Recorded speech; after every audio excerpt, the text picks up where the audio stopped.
1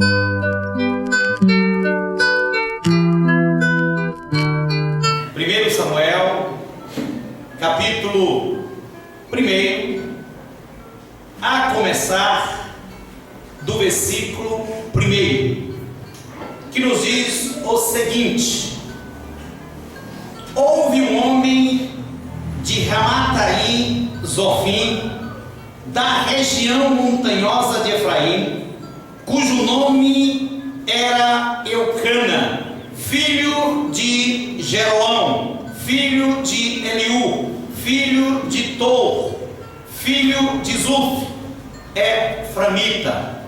Tinha ele duas mulheres, o nome de uma era Ana e o da outra Penina. Penina tinha filhos, mas Ana não os tinha. Meus queridos, nesta data tão especial, que é o Dia das Mães, que é relacionado obrigatoriamente a mulheres, e na Bíblia Sagrada está uma relação até incontáveis de mulheres notáveis e até mães. Quando nós olhamos de alguma forma mulheres que fizeram a história bíblica e que até, quando se diz a sua característica, não tem como separar. Até no que já foi dito aqui, a gente ouviu de algumas características dessas mulheres, ou seja, o que marcou e o que fez a diferença na vida das mulheres que foram citadas aqui nessa noite. Quando nós ouvimos Eva, não tem como não lembrar da sua característica. Eva era uma mulher curiosa. Quando ouvimos sobre Agar, não tem como desassociar daquilo que marcou a vida de Agar: mulher desamparada.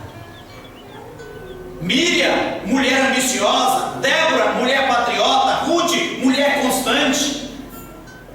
Abigail, mulher capaz. A sunamita, uma das características predominantes na vida sunamita, mulher hospitaleira. Esther, mulher abnegada. A Sírio-Fenícia era conhecido como mulher de fé, e o próprio Jesus afirmou isso: não encontrei tanta fé assim em Israel. Maria Madalena, quando se lembra dela, a característica dela era uma mulher transformada. Pois bem, nesta noite eu poderia aqui discorrer sobre a vida de tantas e tantas e tantas e tantas mulheres, mas eu vou me prender unicamente a uma que me chamou a atenção pela sua característica e que já foi dito aqui. Ana, que é a característica de Ana, o que marcou a vida de Ana, e que pode todos aqueles relembrar que já leram a sua história, e todas as literaturas diz que Ana era e foi a mãe ideal. Imagine só. De todas as mulheres, quando você começa a ver as características, ela se destacou como mãe ideal por 4 atributos que foram desenvolvidos sobre a vida de Ana. Primeiro, para que nós possamos entender o que levou Ana a ser conhecida como a mulher ou a mãe ideal, melhor dizendo, nós temos que entender o que envolvia a história. Eucana, que apenas eu já li aqui a sua descendência, a sua história, diz que ele era filho de Jeroão. Jeroão, por sua vez, era filho de Eliú. Eliú, por sua vez, era filho de Tor. Tor era filho de Zuf. Lhe diz alguma coisa? Não, a mim também não. Mas para que você possa entender, Eucana habitava nas regiões montanhosas de Efraim, lugar onde foi destinado para os levitas. Moisés destacou pelo menos uma das cidades para que os sacerdotes, alguns deles, pudessem habitar. Eucana não tinha vínculo sacerdotal.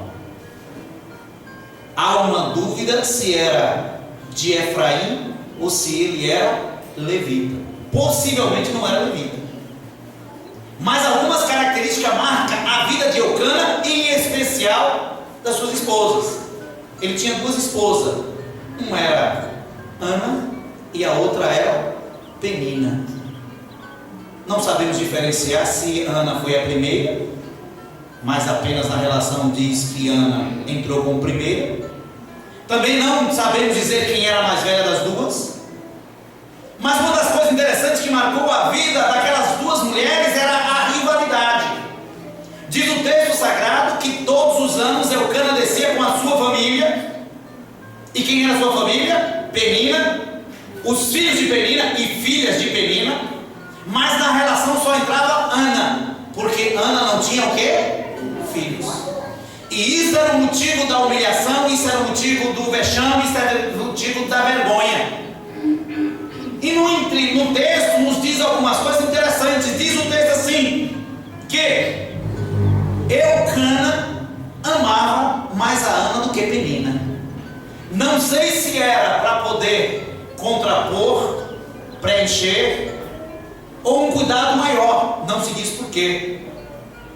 Mas mesmo este amor que era declarado de Eucana por Ana, não era suficiente. Diga para quê? Para preencher um vazio que Ana ainda encontrava-se. E qual era o vazio? A necessidade de ser mãe.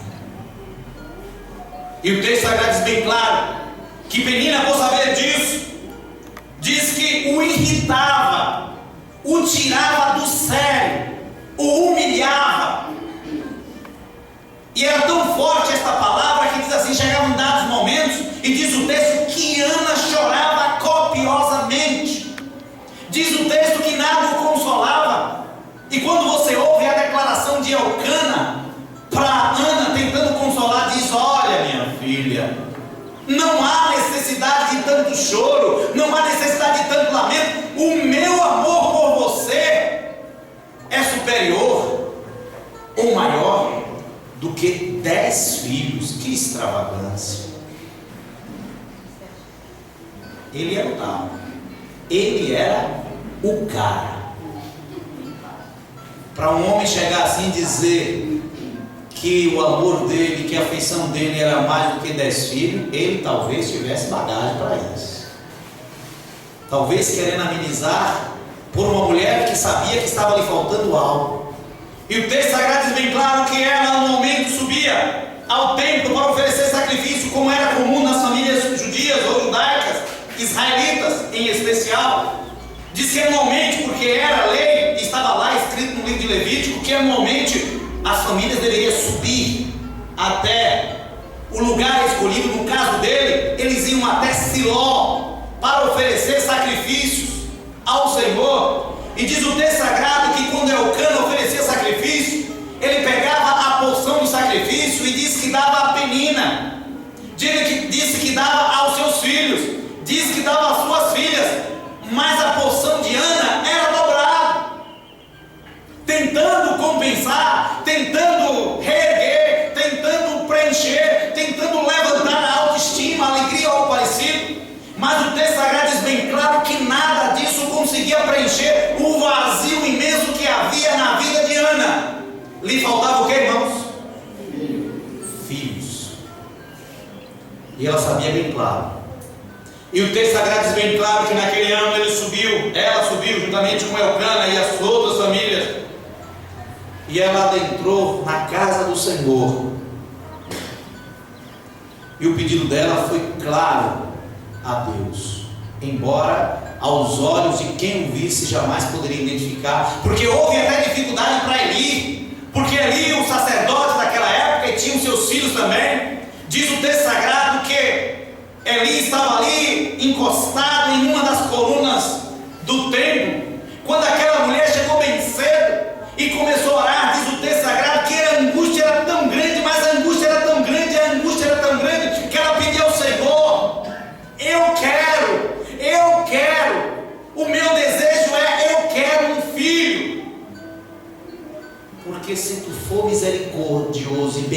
digno para comigo, eu vou fazer algo. É o que eu mais preciso, é o que eu acho mais importante, é o que eu acho mais valioso. Mas se tu me deres, sabe o que eu faço? Eu te ofereço de volta. Eu te dou como um presente maior. Eu ofereço o meu filho para que possa te servir em tua casa. Antes mesmo de receber, antes mesmo de ser presenteada, já estava se comprometendo com Deus. O que, irmãos? Eu te devolvo. Primeira característica daquela mulher que nós qualificamos como mãe ideal: era uma mãe devotada. Sabe o que é isso? Ela em si tinha por missão dizer não. A vontade de Deus, que é perfeita, que é justa, que é eterna, tem que prevalecer. E aquilo que Ele me der tem que ser oferecido de melhor maneira possível, porque sabe o que é? Eu vou criar e mostrar àquele menino que Deus está acima de todas as coisas. E quando nós olhamos, depois que Ana volta, irmãos, depois que Ana volta, no capítulo 2, a oração de Ana é algo impressionante. Se você olhar na linguagem de Ana, e isso vale salientar depois de Deus responder a sua oração, porque voltando um passo atrás, diz que Ana estava orando tão intensamente que nem a sua boca se ouvia palavra alguma, apenas os lábios mexia. E o sacerdote ali, a olhar aquela mulher que intensamente, naquele gesto, foi lá repreender a ela e dizer: mulher, a esta hora da manhã, tu já está embriagada, o vinho te subiu a cabeça, já não te controla, porque essa tremedeira toda, eu estou vendo na tua cara, eu estou vendo no teu corpo, eu estou vendo nos teus gestos. Ela apenas respondeu para Eli, sacerdote Eli: eu não bebi nada ainda hoje, mas uma coisa eu posso dizer: a minha alma estava angustiada, mas levanto desta oração com uma resposta. Por quê? Porque o Senhor ouviu o meu clamor, cumprindo-se aquilo que o Senhor diz. O choro pode durar uma noite inteirinha, mas a alegria vem no amanhecer. Esta é a garantia. Sabe por quê? Porque o nosso Deus ouve as nossas orações. Os seus ouvidos não estão tapados para não poder ouvir, nem a sua mão encolhida para não poder salvar. Ela estava em busca de um Senhor que é vivo e sabe as nossas necessidades e responde no momento certo e na hora certa. Eli não estava pedindo a outros deuses que eram oferecidos naquela época. Ela ouvia falar de Baal, ela ouvia falar de Azera, ela ouvia falar de tantos outros deuses que foram importados até do Egito, porque eles não estavam mais como escravos do Egito, já estavam habitando onde? Em Canaã. Mas muitos daqueles que vieram do Egito, por incrível que pareça, passaram 40 anos no deserto. Por incrível que pareça, possuíram a terra prometida. Moisés conseguiu tirar uma multidão de 2,5 milhões de pessoas do Egito, mas em 40 anos, irmão, não conseguiu tirar o quê? O Egito de dentro das pessoas. E eles entraram em Canaã ainda com tantos outros deuses, que levaram como o quê? Herança do Egito. Ana também, de alguma forma, no mínimo estava ali à sua disposição tantos outros como opção, mas ela foi no Deus certo, louvado seja Deus. Ela foi naquele que poderia dar a resposta. E quando ela orou, ela diz assim: eu orei ao Senhor, ó sacerdote Eli, eu orei ao Senhor, é Ele que vai me responder. Ele sabe a angústia da minha alma, Ele sabe que eu estou sofrendo, Ele sabe que eu estou triste. Eu quero ser mãe, e no momento certo Ele vai cumprir o meu desejo. Ana, mãe ideal. Primeira característica de uma mãe ideal: tem que ser o quê? Devotada. Sabe o que é isso? Está unicamente o Senhor como marco na sua vida. Ela não muda de propósito, ela não vira nem para a esquerda nem para a direita, ela apenas olha para o alvo que é Cristo. Ela sabe que as dificuldades jamais vai tirar do seu norte, jamais vai tirar daquilo que ele chama o que, irmãos? Meu farol. Sabe por quê? Porque por mais que as pessoas pensem que Deus o abandonou, jamais o abandonará. Você pode estar como se fosse num deserto, você pode estar numa ilha. Muitas vezes você está até sofrendo, passando dificuldades, as mais diversas possíveis, mas Deus jamais se esqueceu de você. Tenha certeza disso nesta noite. Quem é que não lembra daquela historinha inusitada, onde um homem muito crente, servo de Deus, confiante de Deus, foi fazer a sua primeira viagem de avião, e ele nervoso, ia atravessar o oceano. O coração dele já estava disparado. Primeira viagem. A primeira coisa que ele disse para Deus foi: Senhor, me guarda nessa viagem, me leve em paz, eu quero chegar no meu destino. Levantou o voo, disse que veio a turbulência.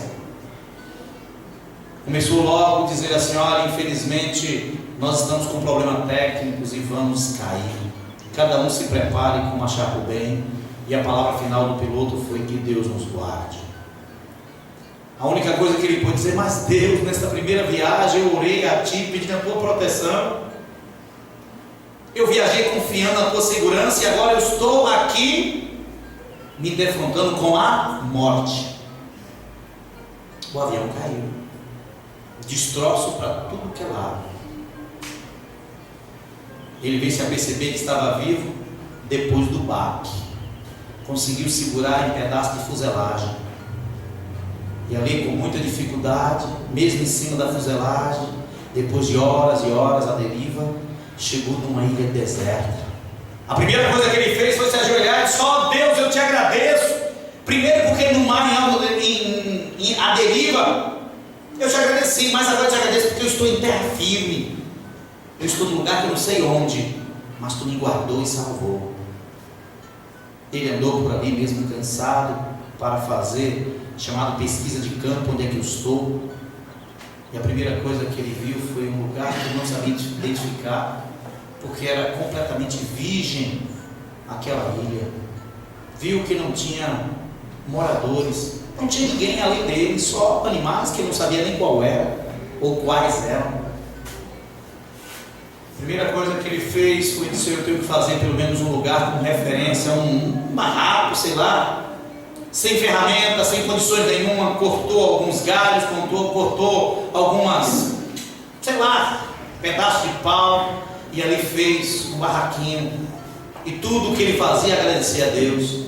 E a oração dele foi bem clara: Deus, eu te agradeço porque Tu me deu ornados e agora me proteger pelo menos da chuva, do sol também. Eu estou aqui guardado, que pelo menos eu fico esperando o socorro. Depois de 1 ou 2 dias, a fome, e ele agora começava: Deus, me dá força, me dá sabedoria. Eu nunca pesquei, mas com muita dificuldade, tudo que ele conseguia, ele agradecia a Deus. Disse que naquele dia saiu de maneira bem artesanal, talvez com uma lasca de pau, como aqueles índios mais remotos, e conseguiu naquele dia fazer até uma boa pescaria de maneira artesanal. Diz que voltou. Naquele dia foi uma festa para ele, porque ele disse: ó Deus, pelo menos eu tenho aí para aguentar uns dias até vir socorro. Ele que já tinha passado por experiência aquela, disse: não, agora eu vou pescar naquele mesmo lugar, agora eu tenho que pescar mais para aguentar mais alguns dias. E saiu naquele dia animado. E ao retornar com a sua pescaria, de longe ele viu o barraco dele pegando fogo. Imagina só, do nada. A primeira coisa que ele fez foi: ó Deus, como Tu és injusto. Tu está vendo a minha dificuldade, está vendo as minhas limitações. Eu estou aqui perdido já há dias, perdi noção de tempo, de hora, não sei nem que dia da semana é, e Tu permite acontecer isso. A minha casa, a minha proteção, o meu refúgio está pegando fogo. Diz essa historinha que ele, desolado, baixou a cabeça e chorava amargamente, e dizia: por que Tu me abandonou, Deus? Só viu uma mão bater no seu ombro, e ele estranhou, porque há dias que não ouvia uma voz semelhante a dele, quando disse: vamos, rapaz, vamos depressa. Ele, assustado, levantou. Quando olhou, era um homem a caráter, um marinheiro. E aí disse: vamos depressa. Ele disse: não pode, é impossível. Esse o que é impossível? Ó olha, está vendo longe lá, depois da Bahia, é o nosso navio. O nosso capitão, juntamente com outros, viu o sinal de fogo que você fez quando queimou esse barraco aí. E nós viemos em seu socorro. A ficha dele caiu. Foi providencial de quem, irmãos? Muitas vezes a sua casa está pegando fogo, muitas vezes está tudo desabando. Saiba de uma coisa, Deus vai entrar em providência, meu querido, saiba disso. Ele é o Deus do socorro, bem presente na hora da angústia, e Ele não desampara e jamais desamparou alguém. E naquele dia aquela mulher devotada foi abnegadamente diante de Deus e disse: Senhor, o meu problema é, eu preciso de um filho, é tanta humilhação, eu quero ser mãe, eu quero ter um filho dentro do meu útero, eu quero, Senhor.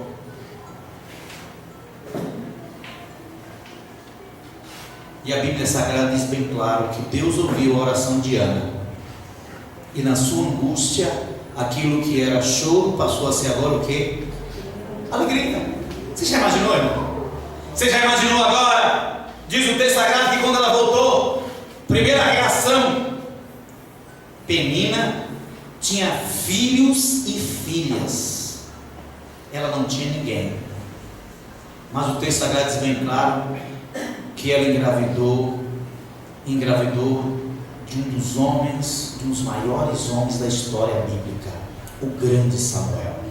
Sacerdote, juiz, legislador, profeta. Imagine só.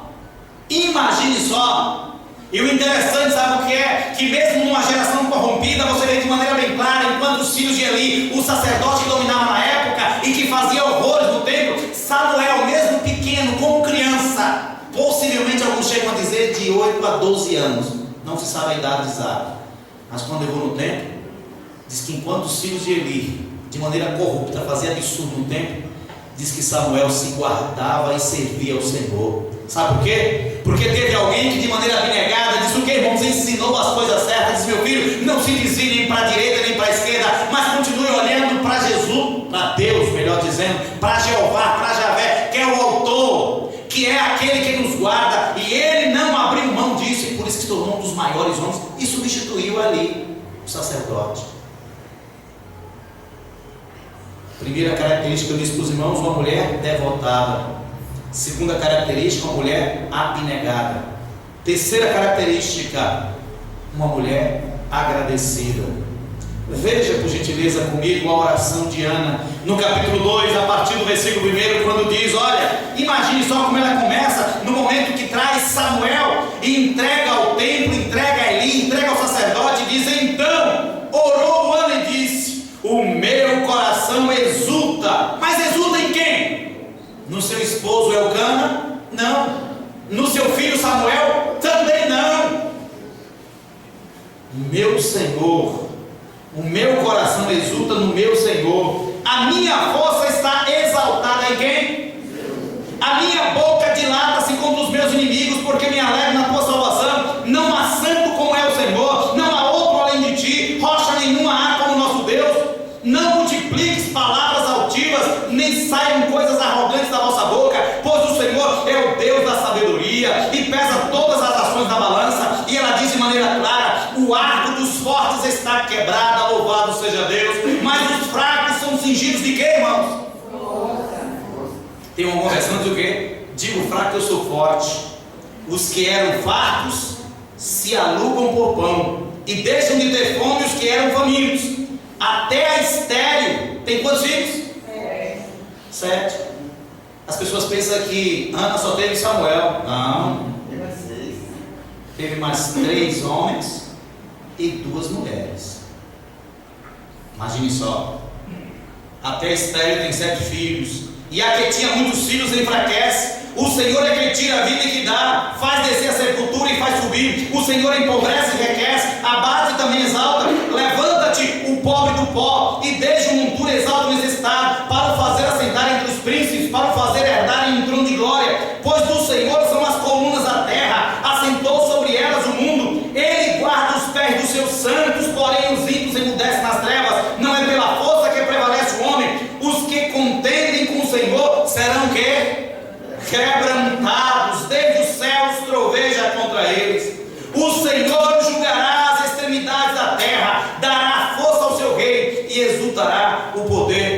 seu ungido. Esta foi a oração de Ana depois que entregou a Samuel. A quarta e última característica daquela mãe ideal: ela era trabalhadora e cheia de amor maternal. Por quê, pastor? Porque depois que entregou a Samuel, se você olhar, talvez ela não tivesse mais nenhuma obrigação, mas diz o texto, veja por gentileza, no capítulo 2, versículo 19, o que é que nos diz? Diz assim, e todo ano, né? Todo ano, anualmente, sua mãe lhe fazia o que, irmãos? Uma túnica pequena, e de ano em ano fazia o que? Lhe trazia, quando com seu marido subia para oferecer sacrifício, o que? Anual. Uma mulher que tinha um cuidado maternal. E hoje não poderia ser diferente falar disso, irmãos, desta pessoa que Deus achou por bem de dar o nome mãe. Mãe.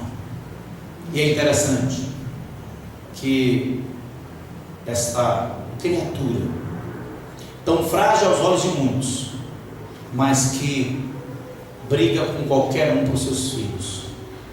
Quantas mães já sofreram em muitas perseguições. Eu imagino, se você remontar a história, o holocausto foi tão triste para os homens, mas mais triste para as mães. Não somente para aqueles que já nasceram e que ela havia arrancado as suas mãos e levar para os fornos que cremavam.